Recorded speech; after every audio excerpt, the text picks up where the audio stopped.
Praise the lord. దేవునికి మహిమ కలుగునుగాక.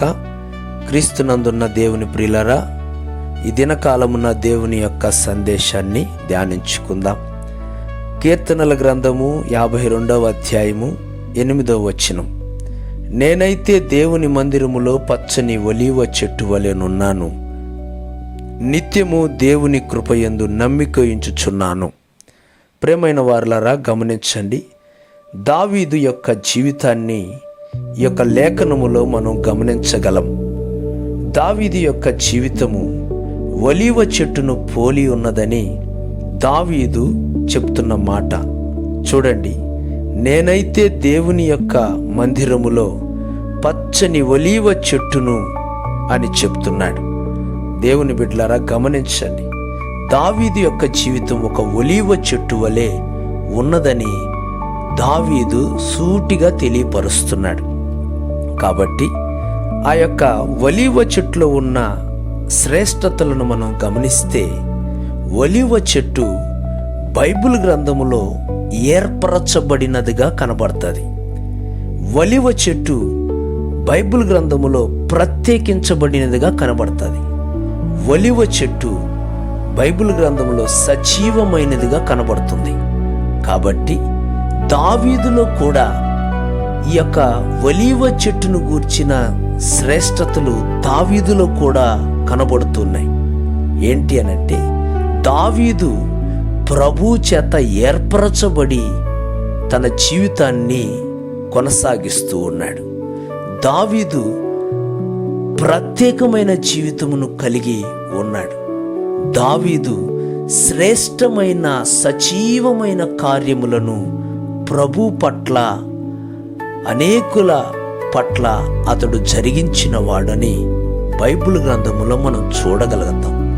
కాబట్టే దావీదు చెప్పిన మాట అక్షరాల నెరవేర్చబడింది. దావీదు ఒలీవ చెట్టు వలె పచ్చగానే తన యొక్క జీవితాన్ని కొనసాగించాడు. నా దేవుని బిడ్డలారా, ఈ యొక్క పచ్చని ఒలీవ చెట్టు వలె నీ జీవితం కూడా మారాలి. నీ జీవితం కూడా మారాలని ప్రభు పేరట నేను మనవి చేస్తున్నాను. కొందరి జీవితాలు దిగులుగా, విచారాలుగా, కలవరాలతోనూ, నిందలు, అవమానాలతో కూడిన జీవితము, అది ఎన్నటికీ పచ్చది కాదు అని చెప్పటానికి మరొక మాట లేదు. కాబట్టి ఎందరైతే బాధపడుతున్నారో, ఎందరైతే దిగులు పడుతూ ఇబ్బందులు పడుతున్నారో, విచారపడుతూ కలవరపడుతున్నారో, వారందరికీ దేవుడు చెప్తున్న యొక్క మాట నెరవేర్చబడునుగాక. దేవుని బిడ్డలారా, మీరు కూడా పచ్చని ఒలీవ చెట్టు వలె దేవుని యొక్క సన్నిధిలో ఉండుటకు దేవుడు కృప చూపిస్తున్నాడు. అది ఎలాగునంటే, నీవు కూడా ఏర్పాటులోనికి వచ్చి, నీవు కూడా ప్రత్యేకమైన జీవితమును కలిగి సజీవమైన కృపచేత నింపబడినట్లయితే దేవుడు ఇట్టి కృప నీకు అనుగ్రహించునుగాక.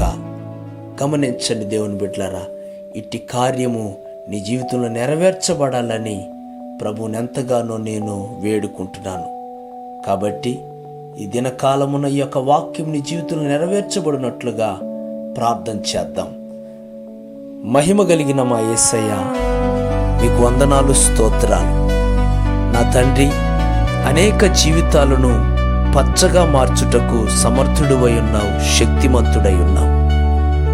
మీరేర్పరచుకున్న మీ యొక్క దావీదుని పచ్చని ఒలీవ చెట్టు వలె ఉంచారు ప్రభా. అదే విధముగా అనేకను పచ్చని ఒలీవ చెట్టు వలె మార్చుటకు సమర్థుడు అని, శక్తిమంతుడు అని నమ్ముతున్నాము, విశ్వసిస్తున్నాం. ఎందరో అనేక ఇబ్బందులు పడుతున్న ప్రతి ఒక్కరిని ఈ దినకాలమున పచ్చని ఒలీవ చెట్టు వలె మార్చమని వేడుకుంటూ, సర్వశక్తి కలిగిన యేసయ్య నామములో ప్రార్థించి అడుగు వేడుకుంటున్నాను పరమ తండ్రి. ఆమెన్.